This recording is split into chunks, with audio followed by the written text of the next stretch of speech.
In the land of grills, down in the basement, got a couple grills out. We got the Spider Grills Venom on the Weber Kettle, modified Weber Kettle. You know, a whole series on this thing before we even cooked on it.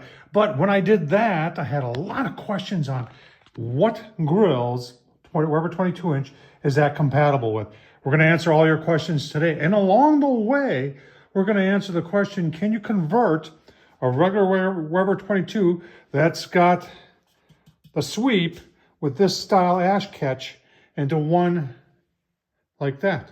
Oh, if we can convert that, make it work on there, then maybe a Venom would work on there. Let's find out. All right, there are a lot of questions after the video on installing a Spider Venom. The most common one is, does it fit the 26? So the 26-inch Weber Kettle Spider Grills does have a conversion kit for that. So yes, you can put Spider Grills Venom on a Weber 22-inch. Now let's take a look at one of these where it won't fit. All right, this grill right here, it says EZ, and that's a code that Weber used to put on these grills.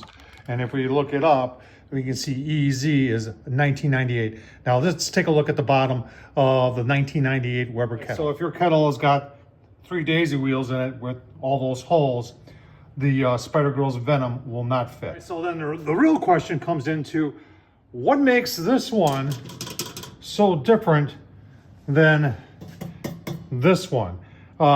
They both have ash sweeps in it. You know, here's one right there, and there's one right there. They both work the same. They're both the same size. So why doesn't this? And remember, if this fits, then so will the Spider Grills Venom. So let's take this apart and show you where the differences are. All right, let's take off the ash catcher ring or holding ring. I'm sure that Weber has a different name for it, so you can see what the real difference is here. Just let me slide that right out of there for you. Yeah, just like that. All right, so let's look for the differences. Now remember, that tab has to fit into there, and not just into that lip. It needs to go in a way in order to properly latch. And if you look at this one, see how the legs are shorter? And it has a lot to do with the way they lock in. So you're saying, well, just push them down. Well, you've got this guy right here that won't let you pull it up any further to get the tab off, or to take that little chunk off to get the tab in. And you're saying, well, gosh darn it, Tom, that should be an easy fix, shouldn't it? I would think so. Let's find out. First things first, let's make sure that it's gonna, that its distance is correct in between legs. Yeah, and it looks like it is. It just needs more room right there in order to get this lip in order to lock in there. And here, let me get this out of here. So we need, yes, that's just not enough that they're giving you. So we need that much. So let's, why don't we just take the legs off and see if we can't trim them down, right? I mean, that's easy enough. All right, so I got one leg out now. If you're gonna really do this, make sure you take off this guy right here. Actually, you gotta take off the leg. You gotta take off this tab first. So you just pull that back, pull this back, and then push up. Don't lose that because you're gonna reuse that. This little guy right here, you can take off because we're gonna not need this if this works. Now let's trim it down. I got it trimmed up enough. I just want to line up the hole, but I want to see the back. I'm trying to go at a little bit of an angle. Yeah, you can see that? I can't see any bit of the leg. So now I know that tab should fit in there. And if it can fit in there, well, then the Spider Grills will fit in there. All right, got both legs out. I don't want to take the whole assembly apart. So I'm just going to take them on the belt sander here. You can do it however you want. But you may want to cut them, or in this case, I'm just going to sand them. And obviously, safety first.